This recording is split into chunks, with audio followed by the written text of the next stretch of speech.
Assalamualaikum warahmatullahi wabarakatuh. Kepada yang terhormat Ibu Anun selaku dosen pengampu mata kuliah akuntansi keperilakuan dan teman-teman sekalian. Saya di sini akan menjadi moderator dari kelompok 12. Untuk kelompok 12, mohon untuk dipresentasikan hasil kerja kelompoknya.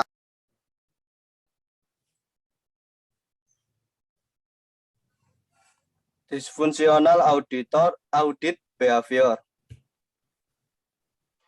Disfungsional audit behavior menurut Alderman dan Dietrich pada tahun 1982 dalam Donnelly et al. Pada tahun 2003.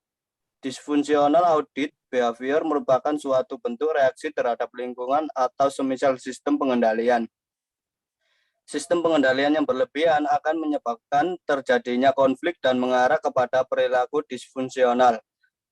Perilaku disfungsional yang dimaksud di sini adalah perilaku menyimpang yang dilakukan oleh seorang auditor dalam bentuk manipulasi, kecurangan, atau penyimpangan terhadap standar audit. Perilaku ini bisa mempengaruhi kualitas audit baik secara langsung maupun tidak langsung. Perilaku yang berpengaruh terhadap kualitas hasil auditor. Perilaku yang punya pengaruh langsung diantaranya adalah prematur sit-off atau penghentian prosedur audit secara dini, pemerolehan bukti yang kurang, dan pemrosesan yang kurang akurat. Sementara perilaku yang mempunyai pengaruh tidak langsung terhadap kualitas audit adalah underreporting of time.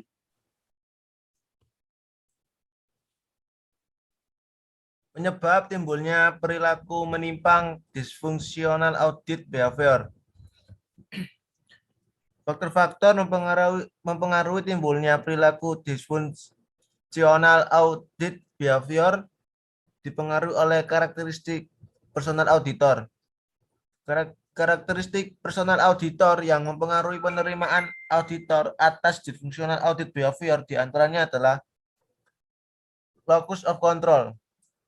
Disfungsional audit behavior juga dipengaruhi oleh karakteristik personal yang lain diantaranya yaitu locus of control. Locus of control terkait dengan penggolongan individu menjadi dua golongan yaitu internal dan eksternal.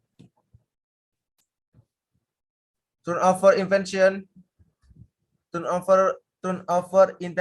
terkait dengan keinginan karyawan untuk berpindah kerja. Dalam penelitian yang dilakukan oleh Malone dan Robert pada tahun 1996 menemukan bukti bahwa ada hubungan positif yang signifikan antara turnover intention dengan dysfunctional audit behavior karena menurunnya ketakutan akan kemungkinan jatuhnya sanksi apabila perilaku tersebut terdeteksi. Kinerja. Nah, kinerja terkait dengan usaha atau perilaku manusia atau anggota organisasi untuk mencapai tujuan, baik tujuan personal maupun tujuan organisasi. Gable dan D'Angelo pada tahun 1994 menyatakan bahwa perilaku disfungsional terjadi pada situasi ketika individu merasa dirinya kurang mampu mencapai hasil yang diharapkan melalui usahanya sendiri. Nah, perilaku menyimpang yang dilakukan auditor. Yang pertama ialah prematur sign off atau perhentian prematur atas prosedur audit terkait dengan perhentian prosedur audit secara dini yang dilakukan oleh seorang auditor dalam melakukan penugasan. Yang kedua, altering or replacing audit procedures terkait dengan penggantian prosedur audit yang telah ditetapkan dalam pelaksanaan audit di lapangan. Yang terakhir, under reporting of time terjadi ketika auditor menyelesaikan pekerjaan yang dibebankan kepadanya dengan tidak melaporkan waktu yang sesungguhnya untuk menyelesaikan pekerjaannya.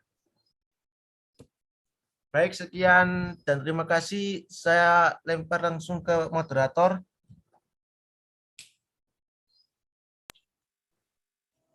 Kesimpulan dari presentasi kelompok 12 akan dibacakan oleh rekan saya dari kelompok 13. Kesimpulan, dysfunctional audit behavior merupakan suatu bentuk reaksi terhadap lingkungan atau suatu sistem pengendalian. Sistem pengendalian yang berlebih dapat menyebabkan terjadinya konflik yang mengarah kepada perilaku disfungsional, yaitu perilaku menyimpang yang dilakukan oleh seorang auditor, seperti manipulasi, kecurangan, atau penyimpangan terhadap standar audit, yang mana tindakan ini akan mempengaruhi kualitas seorang auditor. Adapun penyebab yang membuat timbulnya perilaku menyimpang antara lain, 1. Karakteristik personal atau locus of control yang dimiliki oleh setiap individu. 2. Turnover invention, yaitu keinginan karyawan untuk berpindah kerja. 3. Kinerja yang dengan usaha atau manusia organisasi untuk mencapai baik tujuan personal maupun tujuan organisasi.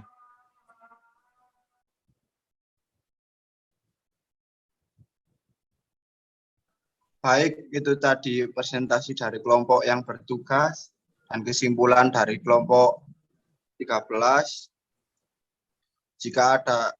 Jika ada yang ingin bertanya, silakan bertanya di forum diskusi yang telah disediakan.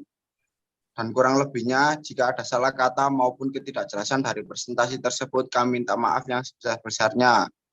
Dan dari saya sebagai moderator dan jika ada salah, mohon maaf.